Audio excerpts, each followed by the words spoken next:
Bueno, David, lo primero, gracias por atendernos al canal de Corralas por el Mundo. Gracias. Cuéntanos, ¿dónde estamos? Estamos en Barcelona. Estamos en un espacio de trabajo compartido que se llama TMDC, que es una especie de coworking industrial gestionado por una cooperativa, en el que nosotros actualmente tenemos una nave para desarrollar proyectos ya a nivel físico, para construirlos, ¿no? Y bueno, la verdad es que es un espacio muy amable, tenemos disponibilidad de herramientas compartidas muy potentes, tenemos la posibilidad de intercambiar también conocimientos y técnicas con otros participantes y bueno, estamos aquí desarrollando sobre todo este proyecto WikiHousing que iremos explicando un poco, ¿no? Esta casa que tenemos aquí atrás es vuestra siguiente casa piloto, ¿no?, por así decirlo. Sí. Cuéntanos, ¿cómo está hecha? ¿A quién está dedicada? ¿Quién colabora? En fin, un poquito. Muy bien. Bueno, esta es una propuesta de vivienda colectiva para gente joven que está destinada a colocarse en el barrio de Poble-sec, en el centro de Barcelona, que es un barrio digamos bastante tenso a nivel de problema con la vivienda, ¿no? Se está gentrificando, mucha gente se tiene que ir, y especialmente la gente joven tiene mucha dificultad de acceso a esas viviendas en alquiler que están muy caras y nosotros lo que estamos haciendo es un proyecto que presentamos en su día al Ayuntamiento de Barcelona como una propuesta de hacer vivienda para gente joven que sea muy accesible y que esté hecha además de una forma diferente, una forma muy radicalmente participativa y además con unas aspiraciones de tener unos índices, digamos, ecológicos también muy elevados, ¿no? Es por eso que es de madera, está muy bien aislada, es una casa es un edificio que de alguna manera también aprovecha muchísimo las condiciones solares para evitar, por ejemplo, tener la necesidad de tener calefacción.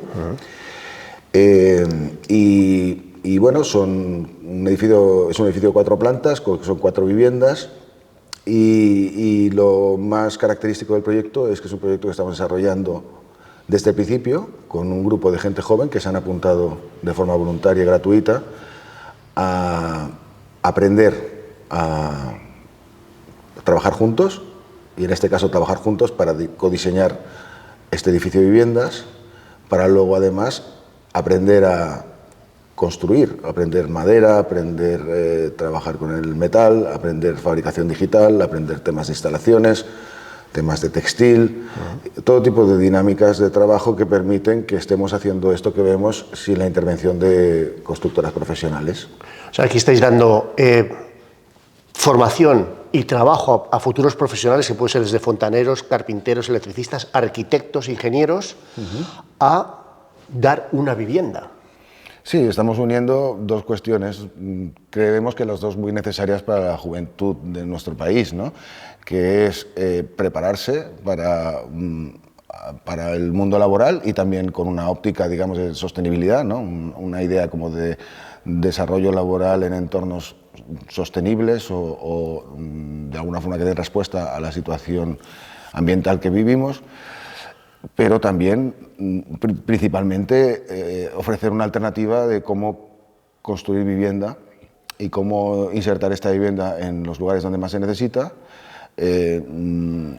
pues como todo en uno, o sea, digamos que no es un proyecto que priorice mucho una cuestión o la otra, o sea, la formación es fundamental porque sin ella no sería posible desarrollar el proyecto así y por otro lado su resultado es un edificio de viviendas que será habitado y que poquito a poco, en una escala digamos pequeña todavía, pero pone su grano de arena a intentar solucionar este problema tan grande de acceso a la vivienda de los jóvenes. Sé que lleváis muchos años con este tipo de construcción sostenible, con un impacto medioambiental muchísimo menor que el hormigón tradicional, eso está más que demostrado. Sé que habéis trabajado en otros países. ¿Qué diferencia hay entre este tipo de construcción y vivienda en España con respecto a, no sé, Latinoamérica, Uruguay, donde estamos intentando poner en marcha nuestra primera corrala, donde estáis vosotros, a, no sé, a otros países en el mundo, a lo mejor en el centro de Europa, norte de Europa? ¿Qué diferencias hay? Bueno, a ver, primero, donde hemos trabajado más, evidentemente, es en el Estado español. Aquí tradicionalmente se ha construido en altura, se ha trabajado bastante la cuestión de la vivienda colectiva, pero se ha realizado fundamentalmente en hormigón, en ladrillo, en metal, y particularmente nos preocupa el uso del hormigón porque es el material menos sostenible que hay, ¿no? También es verdad que otra cosa que nos falta muchísimo en este país es vivienda accesible, vivienda pública, vivienda cooperativa, porque la mayor parte de las producciones son privadas y son con afán de lucro y por lo tanto pues al final acaba produciendo esta situación, digamos, de alquileres caros, de compra cara y finalmente una dificultad enorme de acceso a la vivienda. España tiene una de las edades de emancipación juvenil más avanzadas de Europa, ¿no? Está por encima de los 30 años, es bastante fuerte. Yo tengo 50 y sigo viviendo con mis abuelos, imagínate. Yo vivo con mi hija. Bueno, la cosa es que respecto a otros países, por ejemplo, nosotros vemos que hay distintas culturas de la vivienda en distintos países. Por ejemplo, en países de Norte de Europa se lleva mucho una vivienda en menor altura o vivienda adosada, una vivienda un poquito más suburbana, menos densidad. Nosotros nos gusta la densidad, nos gusta la ciudad mediterránea porque tienes como facilidad de acceso a los servicios, tienes una vida comunitaria interesante, se genera un espacio público intenso y rico. Y... Perdona, hablas de construir en altura. Sí, de construir a altura y además de construir como con una estrategia de generar ciudad, no solamente en altura en cualquier lado. No correspondería, por ejemplo, con un edificio muy alto que estuviera en una especie de suburbio lejano a, por ejemplo, buenos accesos de transporte público, mercados, escuelas. Nosotros lo que pretendemos es generar ciudad en su mejor versión, por lo tanto, una ciudad mixta, compacta, diversa.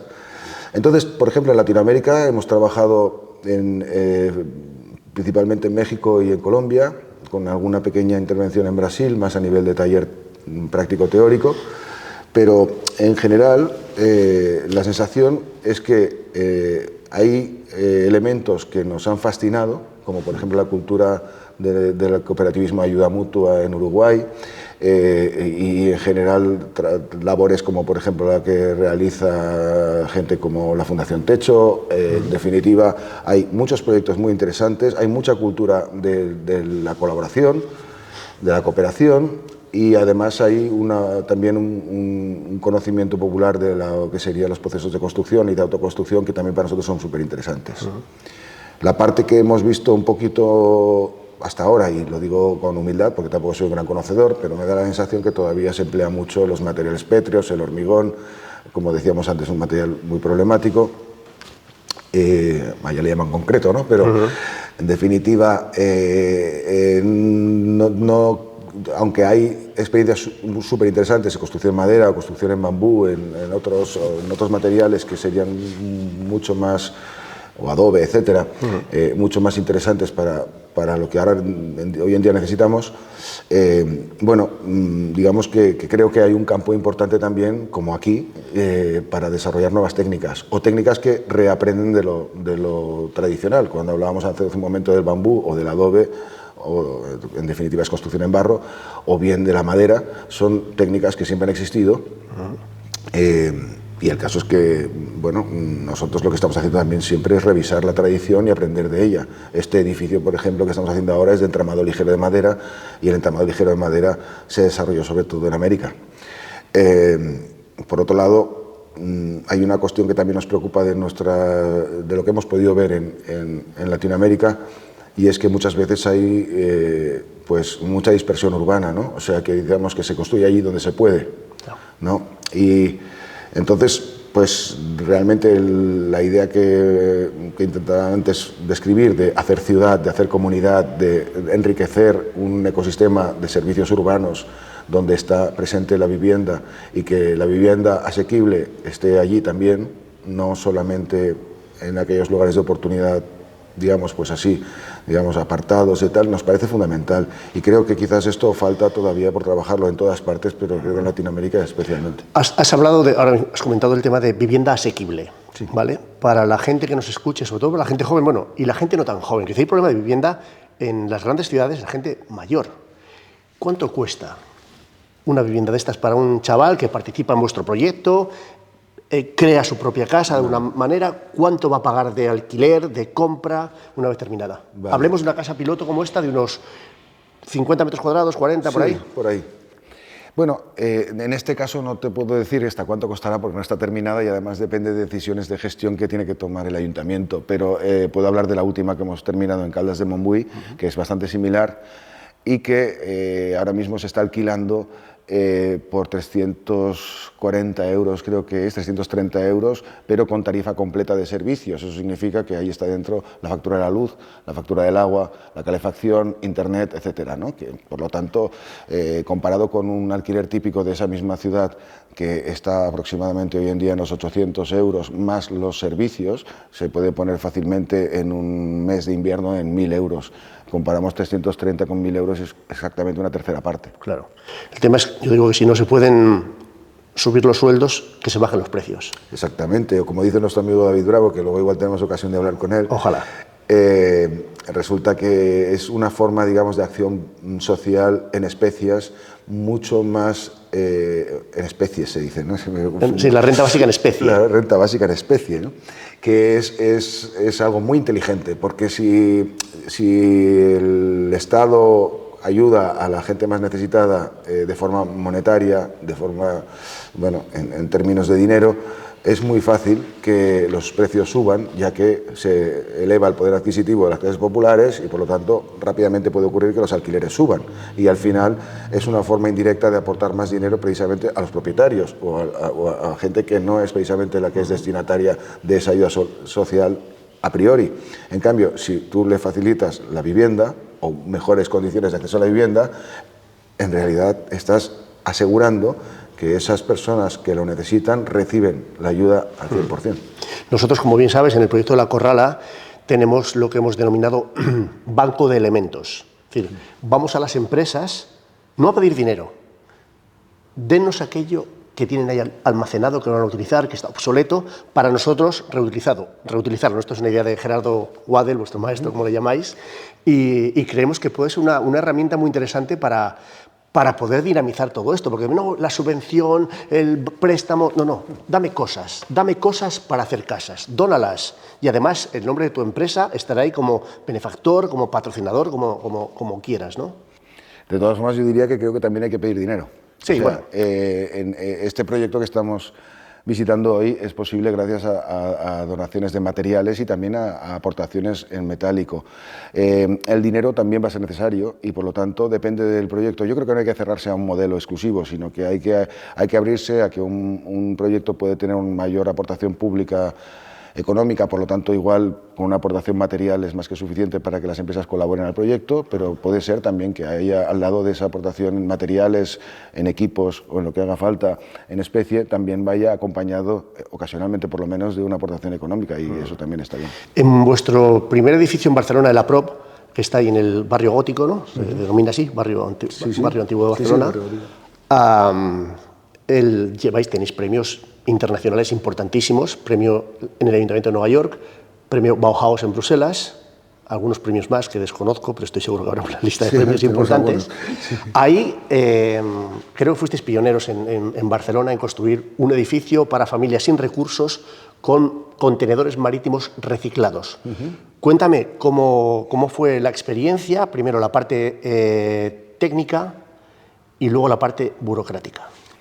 Bueno, lo primero, un pequeño preámbulo, y es que nosotros llevamos trabajando con contenedores desde el año 2007 y lo hemos hecho en una red de colaboración que quiero mencionar porque es el fundamento de todo lo que estamos haciendo en realidad, que es la red de arquitecturas colectivas, donde participan un montón de gente, además de muchas disciplinas.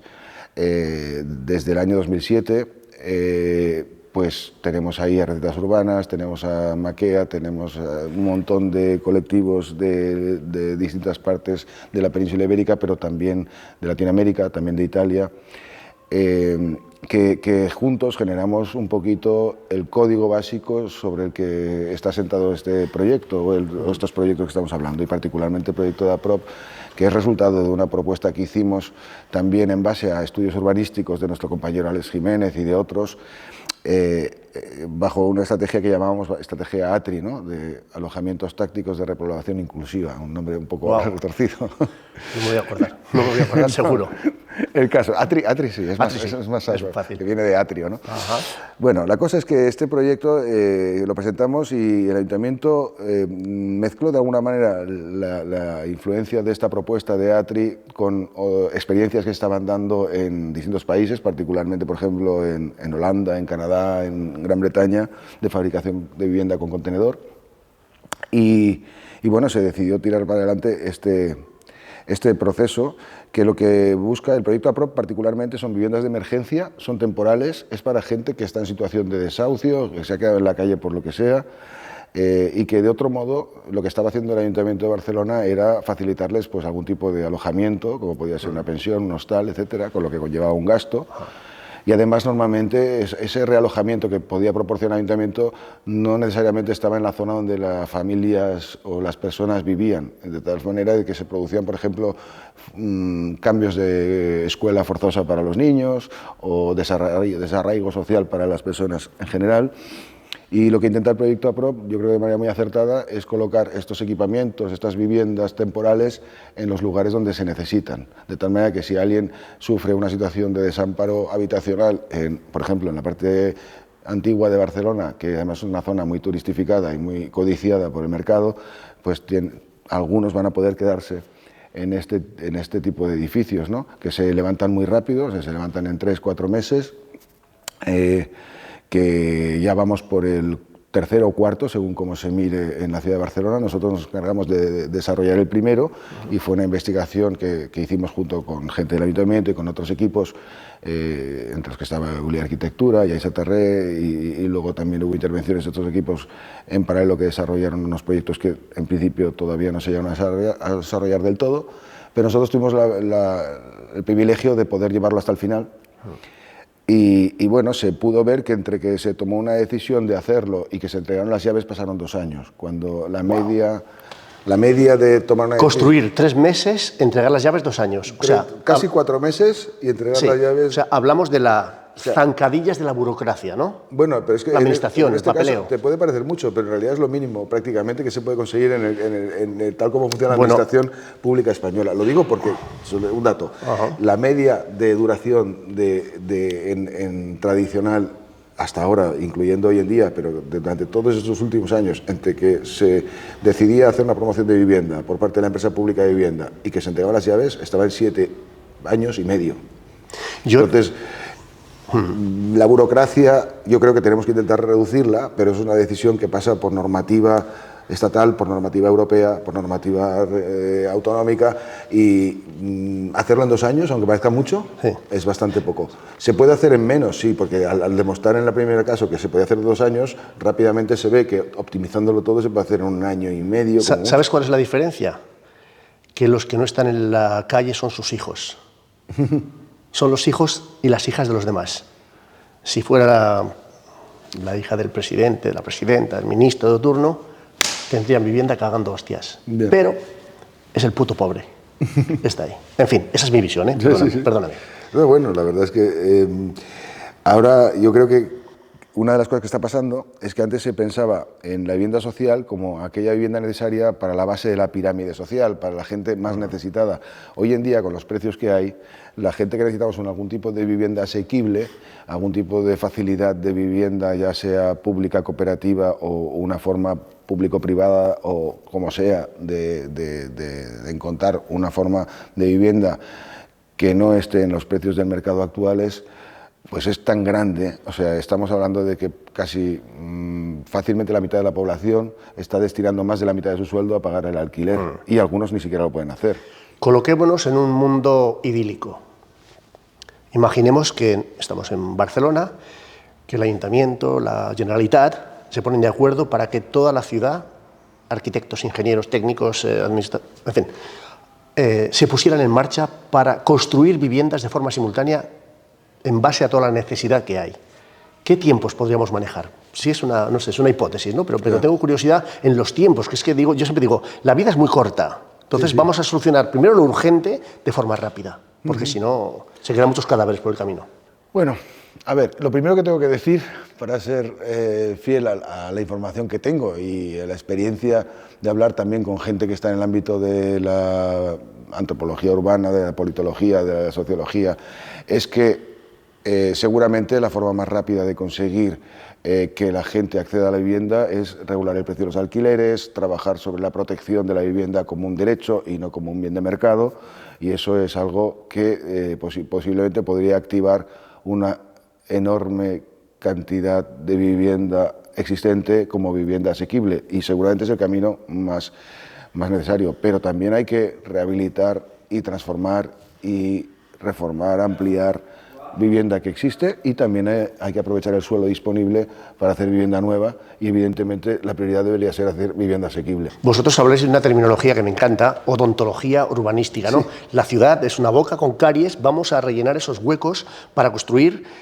en altura y evitar la gentrificación, ¿no? Si puedes desarrollarme esto un Sí, poquito. A ver, hay ciudades que están más acabadas. En el caso de Barcelona hay un montón de huecos, que hay varios tipos de huecos, ¿no? Esto es un estudio que ya hace tiempo que desarrolló sobre todo Alejandro Jiménez y que luego colaboramos a desarrollar un poquito más en detalle, y que te das cuenta de que existen edificios que están fundamentalmente vacíos y que se pueden hackear por dentro. Existen muchos solares que no se usan porque igual tienen un destino futuro indeterminado, y como están ahí esperando, yo que sé, que se construyan unos juzgados o una escuela o lo que sea, ¿no? Están desaprovechados, mientras aquel edificio que quizás no hace falta o quizás está programado a hacerlo dentro de 15 años, pues se puede aprovechar perfectamente, ¿no? Y luego hay muchos edificios que pueden crecer, edificios... basta darse una vuelta por una de estas ciudades y ver que hay varios edificios que son mucho más bajos que sus vecinos, y eso produce, aparte de una especie de distorsión de lo que sería la percepción de la calle o la percepción de los espacios urbanos, también produce pérdidas, por ejemplo, desde el punto de vista ambiental. O sea, una pared medianera que está destinada a ser, digamos, una vecindad entre dos edificios, y resulta que está ahí descubierta durante décadas, es un coladero de problemas y de calorías, y por lo tanto llenar esas caries, hacer esos empastes, es un servicio a generar vivienda nueva, pero también es mejorar la ciudad existente. También estás haciéndole un favor a tu vecino, en realidad, porque no va a tener que gastar tanto en calefacción y no va a tener que preocuparse tanto de las humedades y todo este tipo de cosas. ¿Por qué la vivienda social para familias sin recursos está tan denostada? O sea, lo que escuchas es, esto siempre es un fracaso. Se meten ahí las familias, dicen, ¿no?, que destrozan las viviendas, que no sé, cosa que yo no me creo, básicamente, pero ¿por qué tiene esta mala prensa y por qué ocurre puntualmente? Es decir, no hay un seguimiento quizá de estas familias que necesitan un apoyo psicológico, un apoyo de asistencia social. ¿Por qué a veces fallan estos proyectos? No sé el APROP cómo está funcionando, creo que muy bien, creo que no ha habido ningún problema, pero bueno, quiero ver tu... Bueno, yo creo que hay dos factores que se diferencian, que los dos entrarían dentro de la categoría que tú expones. Uno es un rechazo a priori, un rechazo social, un rechazo cultural a que se desarrolle vivienda social en cierta área, ¿no? Por ejemplo, ese fenómeno que los ingleses mencionan, not in my backyard. Es como, vivienda social sí, pero no delante de mi casa. Tengo miedo de que se problematice el barrio, tengo miedo de que bajen los precios, por lo tanto la inversión que hice en vivienda puede bajar, etc. Hay mucha falta de solidaridad social, digamos, en este sentido, y además hay mucho prejuicio negativo cuando en realidad muchas veces estos proyectos mejoran, como decía hace un momento, la ciudad. Hay que entender que además la vivienda social no es solamente para un tipo de gente, sino para todo tipo de gente, y además es muy sano que los proyectos sean diversos, y ahí entraríamos en la segunda fase, ¿no? O sea, hay que superar ese rechazo social a la vivienda. Yo creo que tenemos que hacer un trabajo cultural, un trabajo, digamos, pedagógico, y también con estos proyectos lo que estamos intentando es enseñar que la vivienda social puede ser una vivienda enriquecedora, una vivienda que puede estar perfectamente acabada en materiales bonitos, con una buena arquitectura. También por eso es muy valioso y una gran fortuna que los proyectos que estamos haciendo vayan siendo premiados, porque es un reconocimiento que por un lado sí nos llena de gozo personal, pero por otro lado es una validación de esas estrategias que va mucho más allá de que uno se pueda poner contento por ser premiado.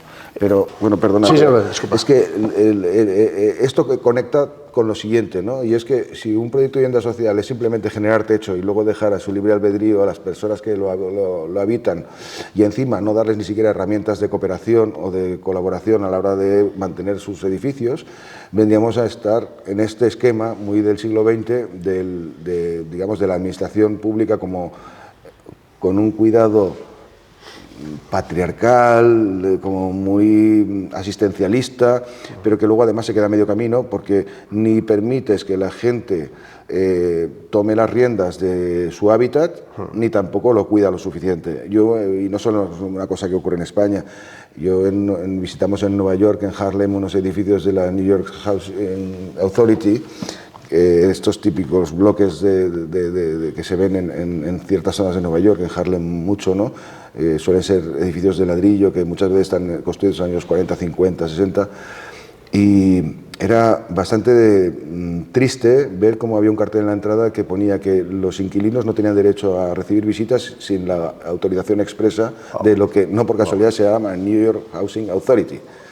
Y esto es algo que a nosotros nos saca de quicio, es algo, me parece que es todo lo contrario de lo que necesitamos. Es una cárcel eso, más que en el fondo, sí, es un repositorio, es una especie de centro de internamiento de habitantes, ¿no? O sea, cuando yo estuve, como bien sabes, estuvimos en Los Ángeles moviendo el proyecto de La Corrala, visité uno de los shelters, de los alojamientos para homeless en la zona del downtown y demás, hecho con contenedores marítimos. Ahí estaban pues 300 homeless aproximadamente. Hablé con la gerente y le pregunté, digo, lo primero, ¿se puede quedar aquí el tiempo necesario? Y me dijeron, a los 3 meses fuera.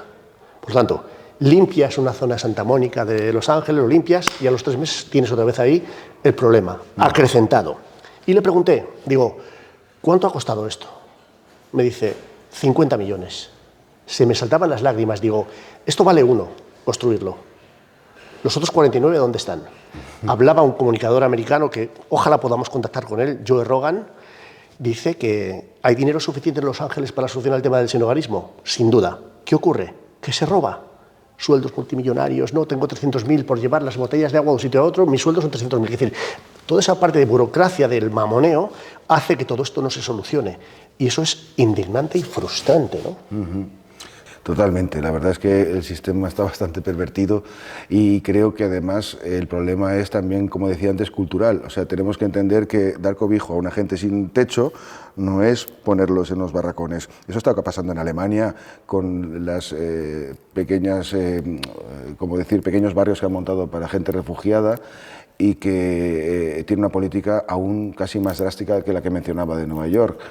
Allí no los desalojan a los cabo de los 3 meses, pero sí que es espacio temporal, pero lo que no pueden, por ejemplo, es colocarse unas cortinas libremente, no pueden cambiar la distribución de la vivienda, no pueden amueblarla como quieran, no pueden recibir visitas libremente, hay un checkpoint en la entrada. Es que, bueno, es algo que dices, casi para esto no sé si vale la pena que tuvieses unas políticas de acogida. Estás tirando los recursos, como tú decías. Fíjate lo que nos decían Pepe, Mujica y Lucía. Estuvimos en su casa en Uruguay presentando el proyecto, les encantó todo su apoyo y demás. Y nos decía Lucía, dice, es que hay personas, hay familias que tienen que aprender a convivir con una ventana o con un baño. O sea, una ventana invade de alguna forma su privacidad porque han vivido y siguen viviendo como ratas.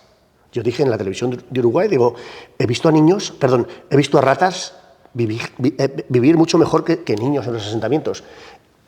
Es alucinante, o sea, toda la parte psicológica de lo que supone esto, el no tener techo, el de repente tener una vivienda digna, ese apoyo, ¿no? Que quizá yo creo que parte del fracaso es que no hay un seguimiento, ¿no? Nosotros en La Corrala sí que planteamos que hay un equipo de psicólogos, sociólogos, para que esto no se rompa, ¿no? No sea un parchecito, ¿no?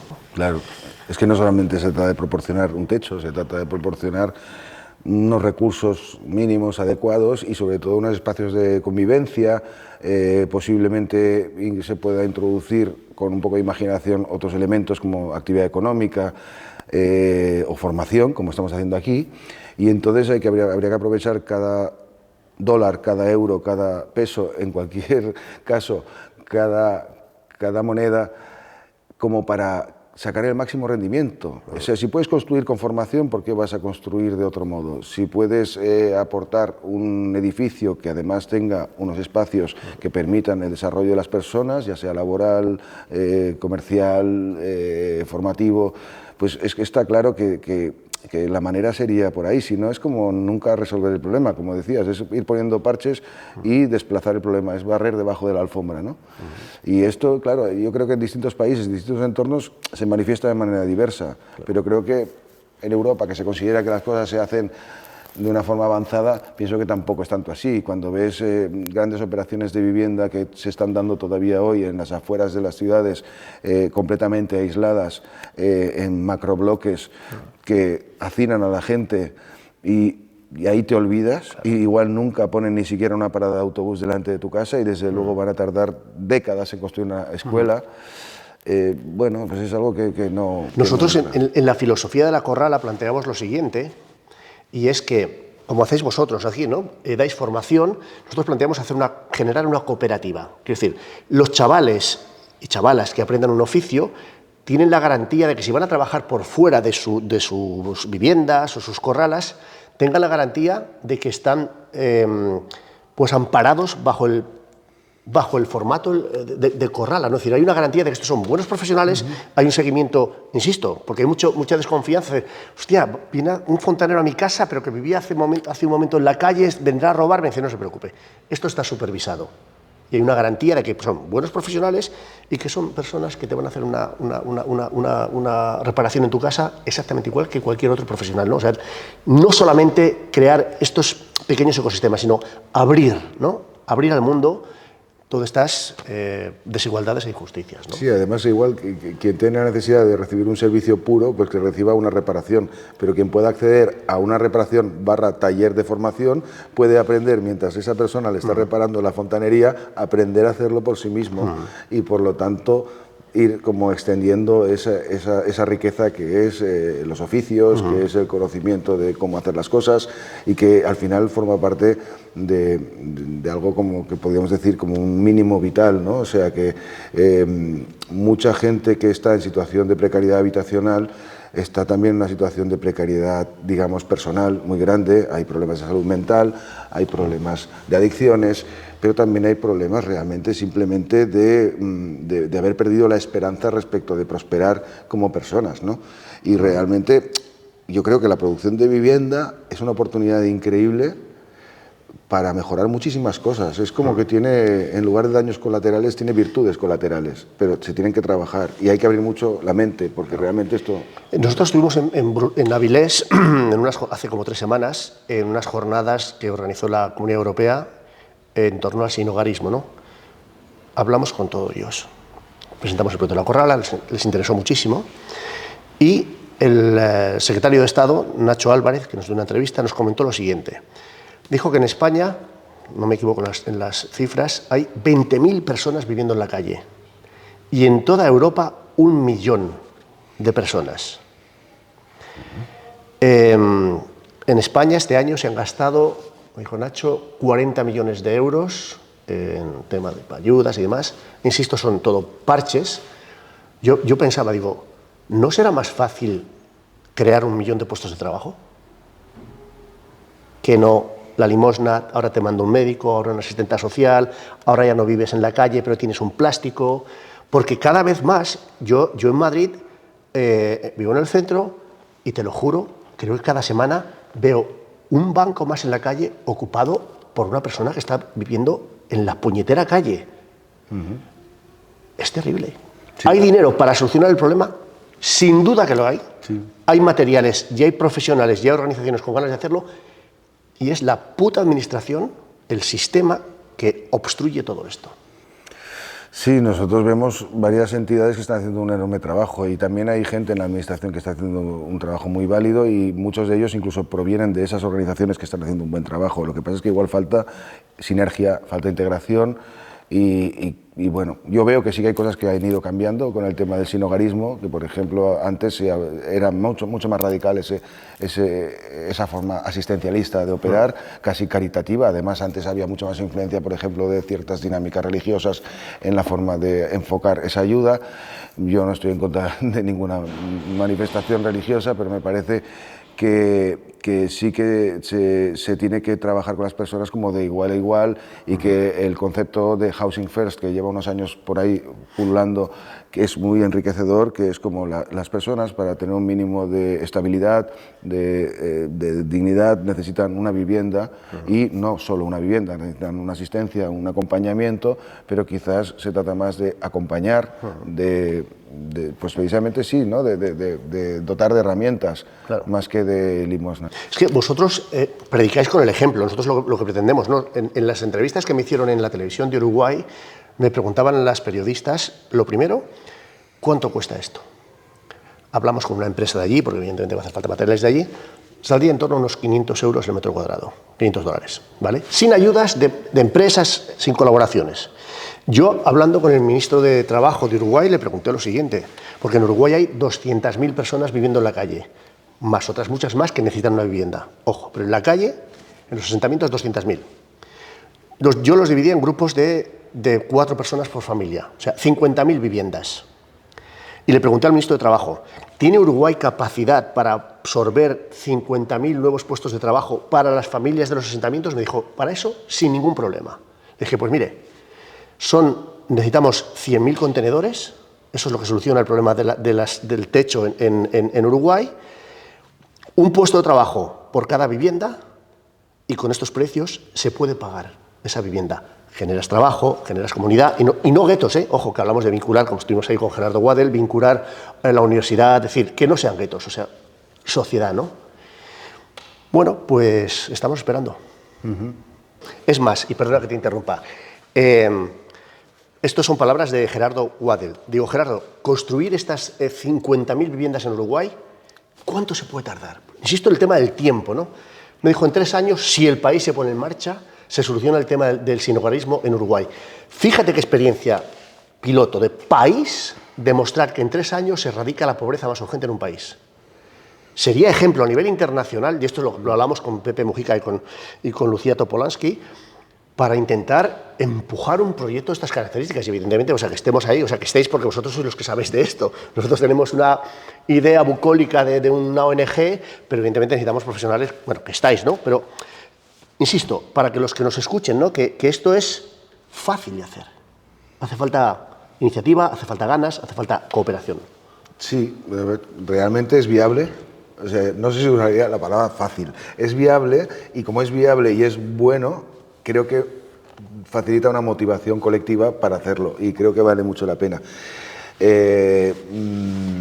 Hace falta mucha energía, mucha imaginación, pero los recursos económicos es verdad que están ahí. Yo creo que, yo no soy conocedor exactamente ni de la economía de Uruguay, ni exactamente el coste de la construcción o de los procesos necesarios para llevar adelante eso allá, pero intuyo que sí que puede ir por ahí, ¿no? Quiere decir que haya un precio por metro cuadrado limitado, que no es una barbaridad, sino que es más bien económico, que permita el desarrollo, y que precisamente la escala de la operación y el tipo de materiales y el tipo de procesos que se empleen pueden facilitar que realmente sea súper eficiente. Y entonces, claro, la idea es me parece muy interesante intentar imaginar cómo se haría, ¿no? O sea, cómo se estructuraría esta labor para llegar a hacer estas Eso vosotros sabéis hacerlo, David. Sí, bueno, lo que estáis pensando es... No digas, sí, bueno, sí sabéis hacerlo, lo habéis demostrado, ojo, no...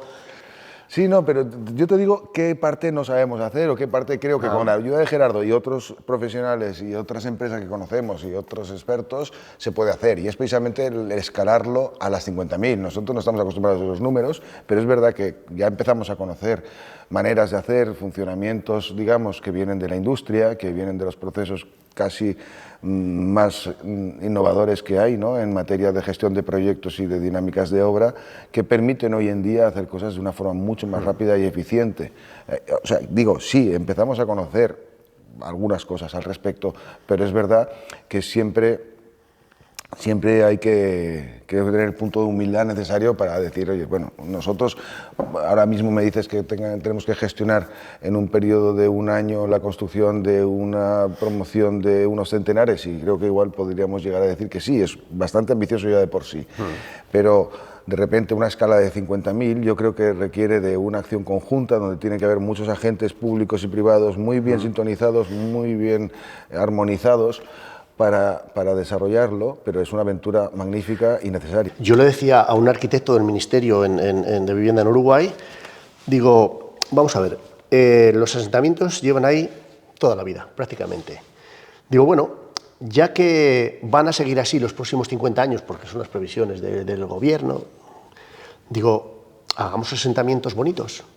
O sea, construyamos de forma irregular donde ya hay una construcción irregular, pero hagamos algo digno. Esto tiene precedentes. ¿Ah, sí? Sí, sí, existe un proyecto muy bonito y muy bien documentado. Hay una arquitecta de origen alemán, pero que vive en Barcelona, que se llama Katrin Golda-Pankratz, que ha escrito un libro recientemente junto a John F.C. Turner sobre su experiencia en Perú, en Lima. Y es una experiencia increíble. También hay una película, de hecho hay dos películas, hay una película que se realizó. Esta es una experiencia que me parece que es de principios de los años 70, final de los 60, principios de los 70, si recuerdo bien, y fue al lado de un asentamiento informal en Lima, se desarrolló un trabajo comunitario, trabajando también desde la informalidad, pero una informalidad trabajada con asistencia profesional, con asesoramiento técnico, con un poquito de mínima planificación en cuanto a los recursos básicos necesarios, un poquito de infraestructuras, y entonces con el mismo esfuerzo económico que se estaba desarrollando un asentamiento informal a un lado, el que se desarrolló después, teniendo este plus de, digamos, de trabajo coordinado con el gobierno, con los expertos como John F.C. Turner que vinieron del exterior, dio como resultado un barrio que tiene ahora mismo 50 años y que es un barrio súper saludable. Eso es lo que decíamos también, cuando decimos hacer ciudad, no necesariamente tenemos que hacer una ciudad como estamos pensando en los downtowns o como en el ensanche de Barcelona o como en cualquier barrio de Berlín, no, podemos estar pensando en barrios que son barrios muy autogestionados, barrios humildes, pero que estén bien estructurados y que contienen lo que tienen que contener, que son los servicios básicos para las personas y una vida comunitaria pues saludable. Para mí, a mí es una palabra que me encanta. Por ahí va mi siguiente pregunta, ¿no? ¿Por qué cuando se construyen viviendas sociales son feas y cutres? Porque está demostrado que lo bonito te afecta psicológicamente. Totalmente. Es decir, ¿quién no va a querer vivir aquí? ¿Quién no va a querer vivir aquí? Esto es una pasada de casa, de bonita, de calidad, de sostenible, de ahorro energético tremendo, ¿no? Eso por un lado. Y por otro, ¿cómo veis vosotros las ciudades, dada la desvinculación que hay con la naturaleza? O sea, ahora las ciudades ya son guetos de seres inanimados, que no sabemos de dónde sale un tomate, yo sí, pero porque vengo del pueblo, pero la gente, o sea, es el campo, los que cultivan el campo, los agricultores, vienen los filetes ya empaquetados. ¿Cómo veis las ciudades? Porque la despoblación rural va a seguir. O sea, la gente nos estamos aglutinando en grandes ciudades. ¿Cómo veis vosotros que va a ser ese futuro? Además, enlazado con la belleza de las viviendas para familias sin recursos, que ahora mismo está todo el mundo sin recursos. Existe un libro que se llama Ciudades hambrientas que está causando furor, ¿no? Explicando cómo las ciudades surgen precisamente, fundamentalmente de la cuestión de organizar la alimentación. Y luego está esa idea de también como de metabolismo urbano, ¿no? Cómo se relaciona la ciudad con el territorio, qué es lo que entra, qué es lo que sale, qué es desperdicio, qué es lo que se reutiliza y cómo son esos flujos. Yo creo que las ciudades que deberíamos ir promoviendo son ciudades que desde luego integran lo que llamamos, yo creo que erróneamente natural, porque todo es natural, pero aquello que tiene que ver con lo vegetal, con los ecosistemas vivos, pues con la riqueza de todo tipo, botánica y animal. Yo nunca acabo de entender por qué en las ciudades compactas las azoteas, los tejados solamente sirven para librarse del agua, para cubrir el edificio. Nunca lo he acabado de entender. Nosotros estamos haciendo otro proyecto, aparte de este, que es se llama Aligra, es un sistema para la regeneración urbana, para trabajar sobre edificios existentes, pero donde se reformulan completamente las fachadas, allí donde se puede se amplían con esa idea de ontología urbana, y luego las cubiertas de los edificios, los tejados, las azoteas, se pueblan de una combinación de pérgolas fotovoltaicas con huertos urbanos, con un sistema de recogida de agua pasivo mediante aljibes, y todo esto lo estamos trabajando porque creemos que tenemos un potencial increíble en lo que tenemos encima de nuestras cabezas, ¿no? No sé, ¿Tú estás acostumbrado a subir a la azotea de las casas donde vives? No sé cómo lo... No me gustan las alturas, Ajá. Pero no. No mucho. No. Yo hasta hace poco lo hacía poco y ahora lo estoy haciendo más. Lo había hecho cuando estudiaba, pero también a veces es que no te dejan, ¿no? A veces vives en un edificio de vecinos y solamente una persona tiene la llave y está prohibido subir. De hecho, en el caso de nuestra ciudad en Barcelona, no es que precisamente se estimule el uso de las azoteas tradicionalmente. Y ahora sí que está cambiando un poco esto, pero yo creo que ahí hay un potencial increíble. Pero bueno, que dice las azoteas, digo, los balcones, las terrazas y luego el espacio urbano, el espacio público no como un espacio público tutorizado por el Estado y vigilado por la policía, un espacio público, digamos, comunitario, un espacio público fluido en el que se puedan convivir pues, zonas más destinadas al tránsito de personas o al intercambio con zonas que están preparadas para el cultivo, para la horticultura urbana y todo esto. Yo creo que de todas formas las ciudades no van a ser sostenibles o digamos, autoabastecidas a nivel agricultura, pero sí que pueden contribuir mucho a cortar las distancias de dónde se cultiva respecto a dónde se consume, y que dentro de sí mismas hay un espacio interesantísimo, y además el tema de la horticultura urbana tiene un factor terapéutico y, vamos, incuestionable, ¿no? Y belleza implícita, como estabas diciendo, ¿no? La necesidad o lo deseable de que cualquier entorno urbano también sea bello. Y por ese lado creo que estaría bien ver cuál es la capacidad de carga de nuestras ciudades en cuanto a acoger explotación agrícola y por otro lado cómo puede organizarse los alrededores más inmediatos de las ciudades para complementar aquello que la ciudad no sea capaz de hacer. Eso también me lleva a pensar en otra cosa, y es, hablamos de construcción en madera, este edificio está hecho de madera. Pues, ¿qué pasa con los bosques? ¿Qué pasa con el tema forestal, ¿no? En España, en general, los bosques no están muy aprovechados. Se habían aprovechado mucho en su época, tanto para la construcción de muebles, como para la construcción de casas, como para la construcción de barcos. El otro día estaba viendo un documental interesantísimo de cómo se cultivaba en una zona para los barcos y cómo se organizaba toda la logística de transporte de la madera, no solamente la madera, sino que también la brea o el betún no era un betún como entendemos ahora de petróleo, era un betún hecho de resina, de pino. Bueno, todo esto era maravilloso y esto existió, esta cultura existió, y para mí, que trabajo con madera, resulta que muchas de las cosas que explicaban allí yo no las sabía. Pues recuperar esa cuestión, y que los bosques que tenemos, que deberían de ser más, que deberíamos de plantar más árboles, encima gestionarlos de tal manera que produjesen material de construcción, mejor material posible, porque es un material que está capturando carbono durante toda su vida viva, para que cuando pasa luego a la segunda fase, que es la fase, digamos, material, tiene un comportamiento excelente. Perdona que vuelvo un poco atrás en la entrevista. Te comentaba que en España había unas, 15 o 20.000 personas viviendo en la calle. Si estamos hablando que en Uruguay se puede solucionar en 3 años para 200.000 personas, en Europa, en España, 10.000, 15.000, yo creo que, ¿no? Debería ir más rápido, entiendo, por los números. Es que podría ser perfectamente, pero la cuestión es cómo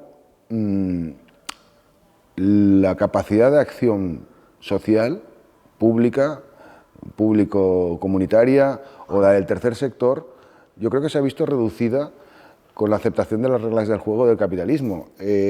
Cada vez es más difícil obtener suelo, cada vez es más difícil generar dinámicas que sean alternativas a lo comercial. A mí me parece muy bien la dinámica de mercado, pero que hace falta que esa dinámica de mercado se humanice y se complemente con otras dinámicas que no son exclusivamente orientadas al lucro.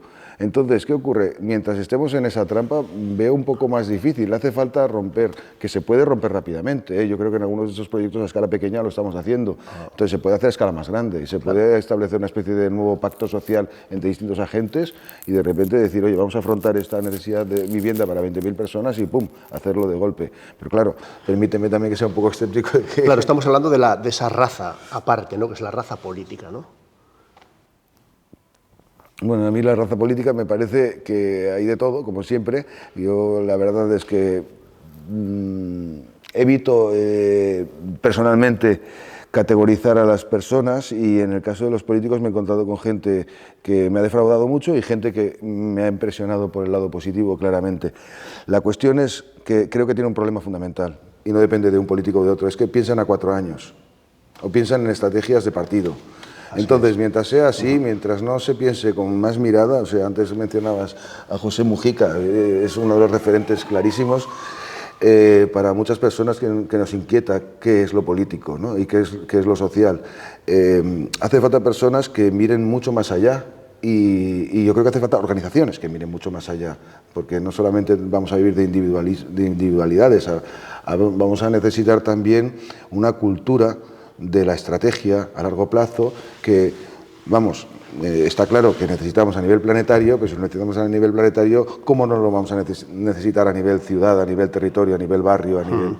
Sí, pero lo que está claro es que la gente joven, yo ya estoy un poco de salida, ¿no? Yo estoy ya cerca de los 60 más que otra cosa, pero la gente joven que vive en precario, con sueldos ridículos, o sea, viviendo con los padres y demás, hostia, no salen a la calle a denunciar todo esto. Que están viendo Netflix, viendo fútbol, TikTok o todo esto que no... Yo creo que hay un factor ya casi de pérdida de esperanza. Hay gente que ha tirado la toalla casi como generacionalmente. No todos, desde luego. Aquí hay mucha gente que está participando en este proyecto, que sin ellos este proyecto no sería posible. Y son solo un ejemplo de que como hay jóvenes ahí que pueden estar muy motivados, etcétera. Pero David, estamos hablando de Cataluña, País Vasco. Como para mí son dos referentes de lucha, de gente más comprometida, gente más guerrera, no lo sé, pero es así y ha sido así históricamente.